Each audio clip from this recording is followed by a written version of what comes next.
Shalom, Pendeta Okto di sini. Selamat datang kembali di Renungan Malam I5, Immanuel 5 Minutes.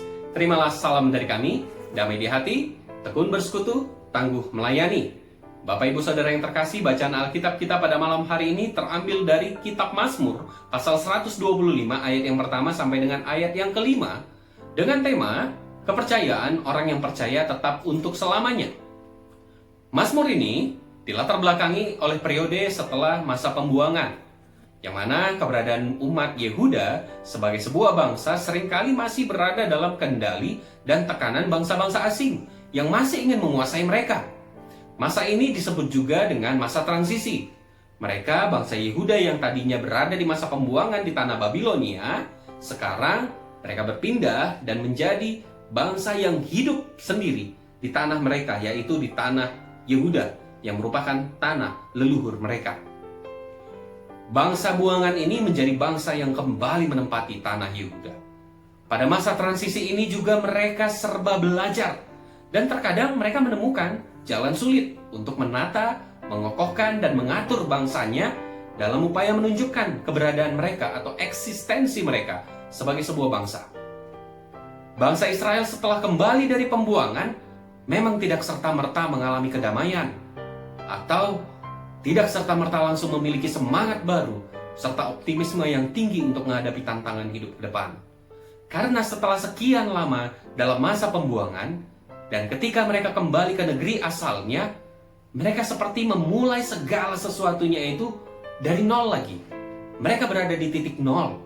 Dan kondisi yang demikian bisa saja membuat mereka tawar hati, takut, dan pesimis dengan keadaan ke depan. Apakah mereka bisa mengatur bangsa ini? Apakah mereka bisa seperti bangsa Yehuda sebelumnya? Ungkapan melalui nyanyian yang ada di ayat yang pertama dan yang kedua bertujuan untuk memberikan pengharapan dan penghiburan bagi mereka untuk menghadapi hidup ke depan. Mereka diyakinkan untuk memiliki iman dan percaya kepada Tuhan dengan tidak ragu dan bimbang.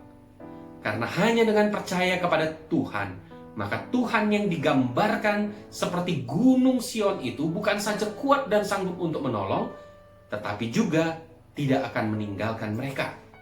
Karena Tuhan yang digambarkan sebagai Gunung Sion tersebut menjadi tempat perlindungan bagi bangsa Yehuda. Kekhawatiran mereka akan intervensi bangsa asing tidak perlu lagi ada dalam benak mereka, karena orang jahat pasti tidak sanggup menghadapi Tuhan yang mereka percayai.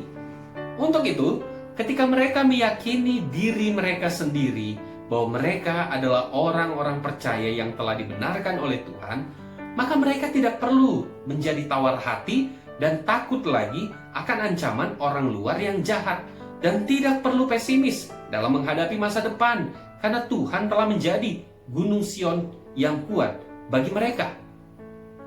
Tuhan yang benar dan berkuasa itu juga dapat dikatakan sebagai Tuhan yang adil. Dalam ungkapan pemazmur di ayat yang keempat dan kelima, sepertinya terlihat kurang tepat, karena menghendaki agar Tuhan melakukan kebaikan hanya bagi orang yang baik atau yang dibenarkan oleh Tuhan, dan melakukan pembalasan bagi orang yang berlaku jahat. Sebenarnya, ayat 4 dan 5 ini yang ingin ditonjolkan adalah konsep keadilan Tuhan. Bahwa setiap orang yang hidupnya benar di hadapan Tuhan akan mengalami kedamaian dari Tuhan, sedangkan orang yang jahat akan mengalami kehancuran karena Tuhan pasti akan menegakkan keadilannya. Mereka yang hidup dalam kebenaran Allah akan berada dalam perlindungan Tuhan.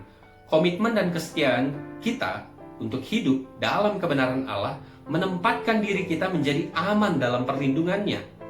Orang yang hidup dalam kebenaran adalah orang yang paling aman, karena Tuhan akan menjaganya. Maka saudara-saudara yang terkasih, marilah kita menjadikan Tuhan sebagai sumber pengharapan dan penghiburan dalam hidup kita. Dan mari kita menjadikan Tuhan sebagai Gunung Sion, tempat perlindungan yang kokoh dalam hidup kita. Jadi, sekalipun ada pergumulan, ada penderitaan, ada kesusahan, ada kesulitan, ada tantangan, tetaplah berharap kepada Tuhan. Saya Pendeta Okto Immanuel. Selamat malam, selamat beristirahat.